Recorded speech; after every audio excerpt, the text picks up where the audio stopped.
Комуналното предпријатие Водовод ќе набавува канализацијски и водоводни материјали за изведба на објекти на кои ќе работи во наредниот период, а за што планира да инвестира сума од над 1.200.000 денари.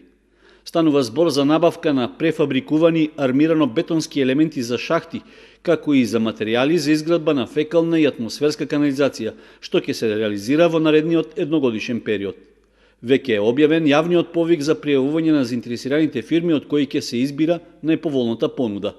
Според техничката спецификација во тендерската постапка, од добавувачот се бара да обезбеди 85 бетонски шахти со внатрешен пречник од 600 односно 800 мм и со височина од 250 до 1000 мм. Исто така, во постапката планирано е да се набават и околу 1600 метри полипропиленски коругирани цевки за отпадни води со пречник од 160 до 600 мм. Дополнително добавувачот треба да обезбеди метални капаци за шахтите и така наречени ревизиони шахти со различен пречник, како и останата неопходна опрема за монтажа на канализацијските системи. Рокот за пријавување на добавувачите е во тек и трае до 22 февруари. По изборот на најповолната понуда, со добавувачот ќе биде склучен договор, а тој ќе има обврска потребните материјали да ги испорачува сукцесивно, според потребите и нарачките од комуналното предпријатие Водовод.